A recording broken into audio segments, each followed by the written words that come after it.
Allez, salut à tous, bande de galériens et galériennes de YouTube, ici Bankster, j'espère que vous vous portez bien et une fois n'est pas coutume, on joue à No Man's Sky sur PS4 et cette fois-ci en réalité virtuelle. Je me suis dit que ça serait sympa de vous faire un petit let's play en réalité virtuelle à l'occasion de la sortie de la dernière mise à jour du jeu, Désolation, donc qui est une petite mise à jour mais qui apporte son lot d'améliorations graphiques, notamment au niveau des éclairages, mais aussi au niveau du contenu, car pour une fois on va pas avoir affaire à du cosmétique, mais bien à une nouvelle aventure sur des cargos abandonnés. Je l'ai déjà lancé une première fois, j'ai fait déjà un premier cargo abandonné et je peux vous dire que franchement, surtout en réalité virtuelle, et c'est pour ça que j'avais envie de vous le montrer, ça dépote. Franchement, c'est super efficace et ça démontre comme quoi ce jeu, il a un potentiel et que quand les développeurs se sortent les doigts du cul pour sortir autre chose que des cosmétiques, ils peuvent faire des choses géniales qui donnent de la profondeur au jeu et offrent derrière des nouveaux axes de réflexion pour sortir derrière encore plus de contenu intéressant. Donc je vais arrêter de parler et je vais vous montrer ça. Tout de suite. Alors je vous préviens que là j'ai fait une installation un peu du ghetto pour pouvoir m'enregistrer au niveau de mon micro et tout ça. Donc j'espère que tout va fonctionner. Je vous ferai une petite photo après que vous voyez un peu la gueule de mon installation quand la vidéo sera terminée. Bon, pour ceux qui n'ont jamais testé le jeu en réalité virtuelle, voilà ce que ça donne. Très honnêtement, quand on est dans le jeu, on s'y croit, hein. Franchement, quand on est dans le casque de réalité virtuelle, la sensation, même sur PS4, elle est là, ça pixelise un petit peu, il y a un peu d'aliasing, mais ça s'est déjà carrément amélioré par rapport à la sortie. C'est vrai que quand on regarde au fond, ça pixelise un peu, mais c'est pas dérangeant, compte tenu notamment de l'immersion au niveau sonore, qui est vraiment, il y a vraiment eu un gros travail là-dessus. D'ailleurs, je vais mettre au moins un écouteur, hop, allô capitaine, vous m'entendez ? Yes, voilà. Donc, je vous disais, voilà à quoi ça ressemble du coup en réalité virtuelle. On a nos mains, hop. Ici, on a les manivelles, les manettes, les commandes qui permettent de manipuler le vaisseau. Et donc, on va y aller. On quitte le Nexus.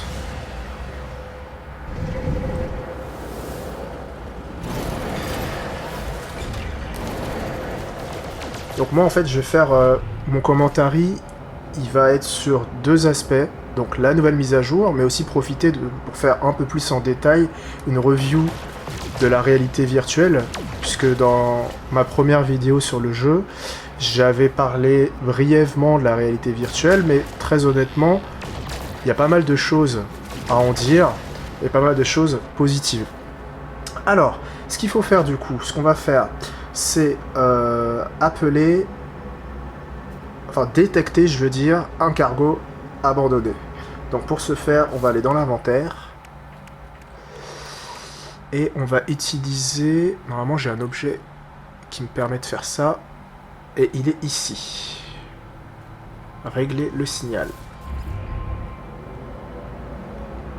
Donc, récepteur d'appel d'urgence activé. Activer les pulsoréacteurs pour commencer le réglage. Ok, donc le pulsoréacteur... c'est ça, voilà.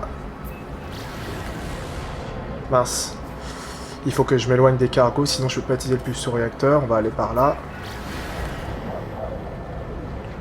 Donc là, vous pouvez voir, écoute des canaux d'appel d'urgence.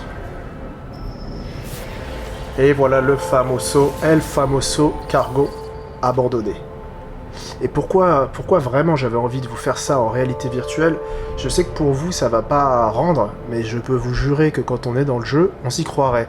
Et que finalement, quand j'ai lu les articles de presse qui parlaient de la mise à jour et qui faisaient une petite comparaison sympathique avec Dead Space, finalement c'était pas volé, parce qu'il y a une vraie ambiance qui s'installe à l'intérieur de ces cargos.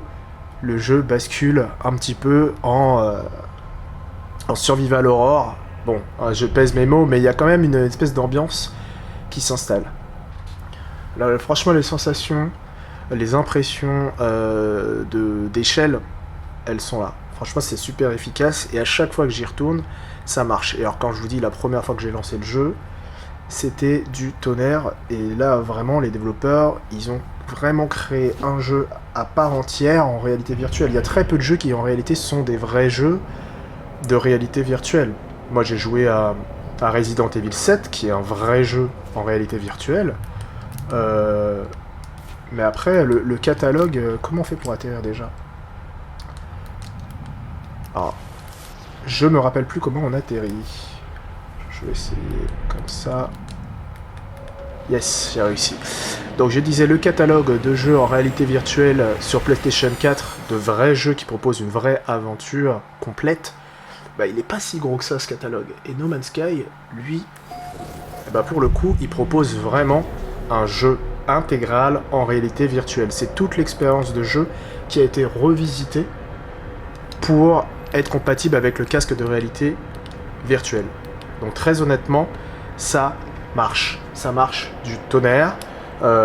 Ils ont fait tout un système qui permet intuitif par rapport aux différentes actions du jeu, comme par exemple sortir voilà, son multi-outil qui sert d'arme. Donc on va, pardon pour le micro, donc on met derrière son arme, donc je dois refaire gaffe avec mon micro là. On sort son arme en mettant la main derrière, et pareil pour actionner sa visière, on la met au niveau de la tête et on appuie, et on peut avoir accès à notre visière. Hop. Ok. Donc nous voilà aux abords du cargo abandonné, on va descendre, et une toute autre ambiance va venir s'installer à l'intérieur de ce cargo. Et là, vous voyez, il y a plein d'objets flottants. Alors, hop, les références, hein, on les voit bien, du Dead Space, de l'Alien, et toute cette science-fiction d'horreur, on la retrouve bien là. Donc, premier reproche que j'ai pu faire, naturellement, ce que j'ai eu envie de faire, moi, dans cette expérience en VR sur ces navires abandonnés, c'était d'essayer de manipuler avec mes mains les objets qui volent. Malheureusement on peut pas, c'est notre corps qui fera office d'obstacle et qui déplacera du coup les objets dans l'espace. Je trouve ça un peu dommage, mais c'est de l'ordre du détail, c'est vraiment pas très grave. Donc en fait, alors, ça aussi c'est un autre problème qu'on retrouve en réalité virtuelle dans ce jeu, c'est la capacité d'interagir avec des objets. Voilà, je suis censé pouvoir interagir avec cet objet, mais comme vous pouvez le voir, ben, impossible. Et disons que je ne l'ai pas approché du bon angle. C'est assez pénible des fois, surtout quand c'est des objets de mission. Là encore ça va, c'est pour récupérer de l'oxygène. Vous voyez, ça va. Donc là ça va, hop, je peux. Mais vous voyez, là ça marche nickel. Et comme je vous disais, celui qui est là-bas, ben lui, la galère quoi. Il veut pas. Hein. C'est pas très grave. Donc on va aller s'aventurer à l'intérieur de ce cargo. Donc sachez que les missions qui sont proposées à l'intérieur sont générées de façon procédurale, comme à l'accoutumée dans No Man's Sky. Et la première que j'ai eu à affronter des robots de surveillance, des caméras de surveillance, mais d'après le trailer, on devrait être en capacité aussi de rencontrer, malheureusement pour nous, la vie, et une vie hostile. Donc je sais pas si on va avoir l'occasion de la rencontrer lors de cette mission. On va voir ça tout de suite.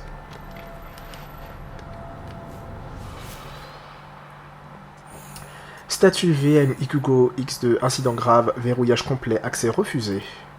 Les portes d'accès extérieur ont été scellées automatiquement. Ouvrir les portes, évidemment. Voilà, donc on va ouvrir les portes. Gravité stabilisée, mouvement restreint. Donc oui, effectivement, là, l'une des spécificités, c'est aussi qu'on se retrouve avec des mouvements restreints et qu'on ne peut pas utiliser le jetpack. J'ai eu très peur. Donc là, il y a vraiment un gros travail de sound design qui a été fait pour vous plonger dans une ambiance des plus pesantes et solitaire aussi. Vraiment une ambiance qui vous fait vous sentir seul dans un cargo abandonné. Et l'idée du coup, ça va être de récupérer les archives. Voilà, de récupérer des extraits de journal pour lire un petit peu les archives et savoir un peu ce qui s'est passé à bord de ce cargo. Donc tout ça aussi, ces histoires sont normalement générées de façon procédurale. Donc voilà, le manifeste partiel du cargo est le suivant. Carbone enrichi 924. Valve d'IA prototype x8. Ville requin holographique 486. Donc ça, visiblement, c'est des ressources qui sont à bord. Donc voilà, il y a plus... Ah, mon inventaire est plein, il faut que je gère mon inventaire. J'aurais peut-être dû le vider avant de venir ici. Hop, on va envoyer ça sur le vaisseau. Donc voilà, ça va être l'occasion pour moi de vous montrer un peu comment on agit à l'intérieur de l'inventaire. Donc on pointe les objets avec notre doigt. Et ensuite on peut, de façon assez intuitive, gérer son inventaire. C'est vraiment appréciable, ça a été vraiment étudié pour que ce soit assez instinctif. Ce qui est pas forcément le point fort initialement de Hello Games. Moi je me rappelle que la version 1.1 du jeu, c'était vraiment pas ça en termes de gestion de l'inventaire. Le manifeste partiel du cargo est le suivant. Ah oui, je l'ai déjà lu, pardon. On a déjà lu ça. Je pensais que ça en était un nouveau. Bon, il y a un petit bug d'affichage chelou là quand j'ai fini de lire les manuscrits. Il y a mon avatar qui apparaît et qui disparaît instantanément. Petit bug. Archive commerciale. Bon, vous voyez, ça aussi, bon, c'est pas grave, mais c'est pas top, parce que là, je peux pas lire ce qu'il y a écrit. Il faudra que ce plan-là, il soit mis en avant pour que je puisse le lire. Bon, visiblement, c'est un objet rare que j'ai récupéré. Donc voilà, hein, il y a vraiment énormément de choses à récupérer au sein de ces cargos abandonnés. Donc là, on va lire cet extrait. Accessible par le capitaine uniquement. Évaluation de l'équipage avant le vol. Nom, Guélé, fabrique geek. Spécialité, entretien. Aptitude mécanique, 96%. Attention aux détails, 15%. Conformité, 5%. Note d'approbation de l'entreprise, 27%. Travaille pas très bien ce gars-là. Hein. Durée de vie restante estimée, 48,5 ans. Adderdoom. Note personnelle du capitaine. A acheté une série de créatures exotiques au marché local pendant l'escale. Fermons les yeux pour l'instant. Alors oui, hein, moi je vous confirme, cette histoire-là, c'est pas la même que j'ai eue. Je me trompe peut-être, hein. Peut-être que c'est pas de façon aléatoire, que c'est peut-être plus une série d'histoires qui ont été implémentées. Mais c'est pas cette histoire-là que j'ai eue la dernière fois. Alors, ouais, il faut régler aussi sa température, c'est très important quand on est... Hop. Voilà, l'oxygène et la température ont tendance à descendre beaucoup plus vite à l'intérieur de ces cargos. Donc là, on a des espèces d'unités de chauffage qui nous permettent de nous réchauffer. Si jamais on est en pénurie d'items pour restaurer sa combinaison au niveau température. Alors là, mais clairement, je peux vous le dire là, l'ambiance, elle est du feu de Dieu. Je vais essayer de me grouiller un peu quand même.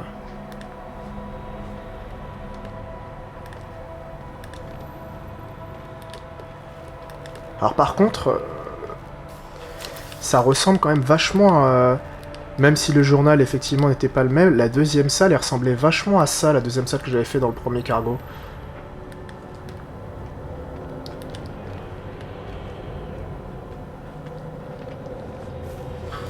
Écoutez-moi un peu ce son de design. Imaginez-vous dans un casque de réalité virtuelle, avec la possibilité de regarder partout et d'entendre tout ça, tous ces sons dans vos oreilles. C'est vraiment pas rassurant, je vous le dis direct. Hein. Ah, il est fortement recommandé de s'équiper d'une arme, ok, très bien. Je pense qu'on va devoir se battre bientôt. Accessible par le capitaine, d'accord. On a encore un salarié. Ils sont vraiment pas terribles, hein, les salariés. Hein. 2% la note d'approbation de l'entreprise. Bon. Finalement, c'est peut-être une bonne chose que ce cargo se soit crashé vu le personnel qui y travaille. Alors, on va essayer d'accélérer un petit peu. Je vais pas tout looter, parce que sinon, il y en a pour un milliard d'années. J'aimerais bien pouvoir vous montrer quelques phases d'action. Donc voilà, comme par ici, où il y a... Ah non, mais... Alors là, clairement, c'est le même cargo que la dernière fois. C'est la même disposition. Clairement. J'ai mon bouclier.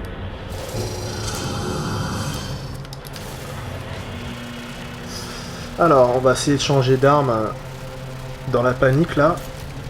J'essaye de voir, mais je suis trop proche de... Attendez. Voilà, je vous laisse cette arme-là, qui sera quand même plus adaptée. Oula. Ah!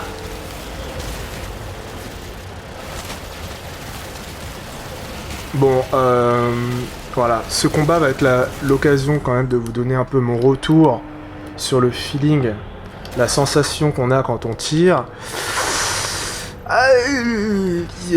C'est pas ouf. Ça, c'est pas ouf, la sensation de tir, je sais plus où ça porte un nom précis, le feeling ou un truc comme ça.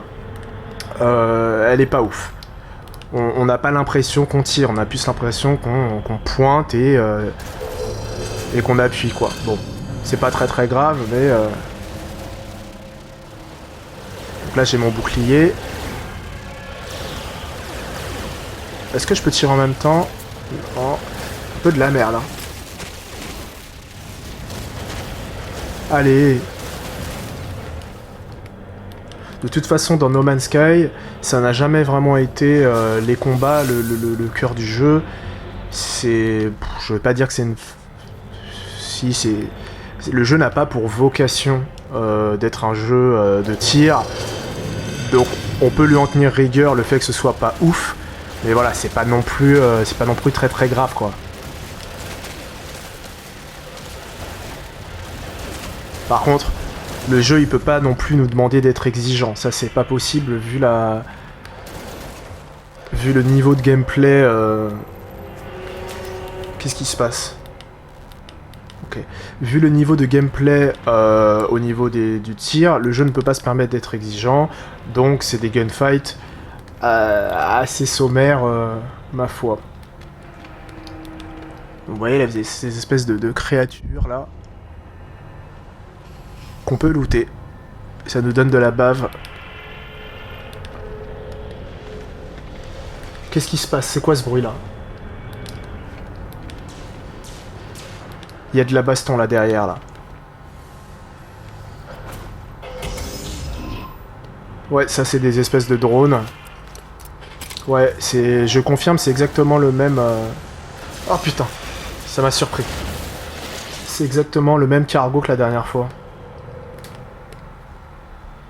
Bon bah au moins je serais pas surpris.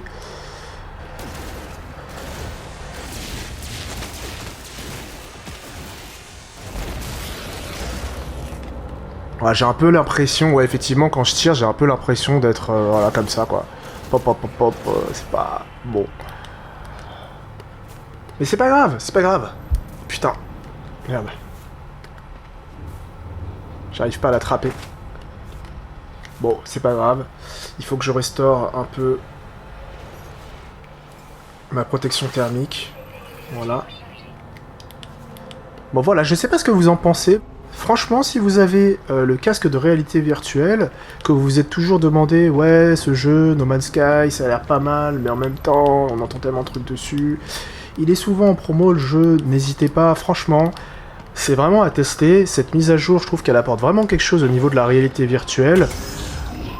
Je pense par contre qu'au niveau...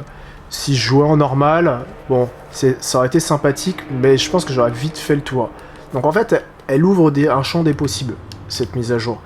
Je trouve en réalité virtuelle, et même en normal en vrai, puisque elle propose finalement des choses qu'on pourrait apparenter à des donjons, si on était dans un jeu d'aventure, donc des donjons générés aléatoirement, et qui seraient des prétextes un peu plus à l'exploration, parce que moi ce que j'ai toujours reproché à ce jeu, c'est que passer les 20 premières heures, c'est bon quoi, on fait tout le temps la même chose. On fait tout le temps la même chose. Et du coup, j'ai toujours trouvé ça dommage. Et ça, c'est le genre de mise à jour qui donne qui donne des choses à faire, donc c'est cool quoi. Je trouve ça vraiment cool. Il faut vraiment qu'ils continuent, merde, à développer le jeu dans ce sens-là. Voilà. Bon. Je vais pas continuer plus longtemps, j'avais juste envie de vous montrer un petit peu ce que cette mise à jour, elle avait à vous, à nous mettre sous la dent. Je vais retourner à l'extérieur.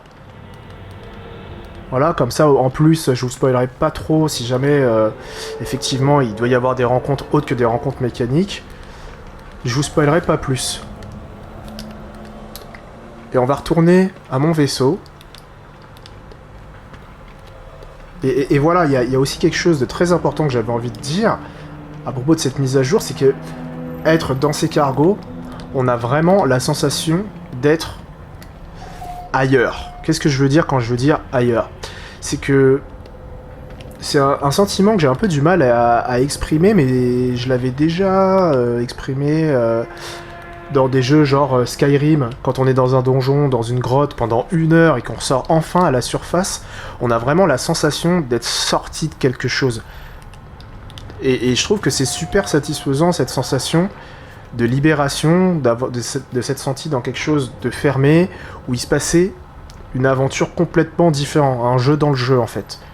Et ça, vraiment, là, cette mise à jour-là, du moins ce que j'ai pu en éprouver là, maintenant, tout de suite, et lors de mon premier essai, c'est ça. C'est une sensation d'être dans un jeu dans le jeu, et de découvrir quelque chose de nouveau, et donc, quand on ressort, on a une espèce de bouffée d'air frais qui nous envahit, qui nous prend, en nous faisant comprendre qu'on a un peu accompli quelque chose quand on a terminé d'explorer ces cargos, comme un donjon en fait.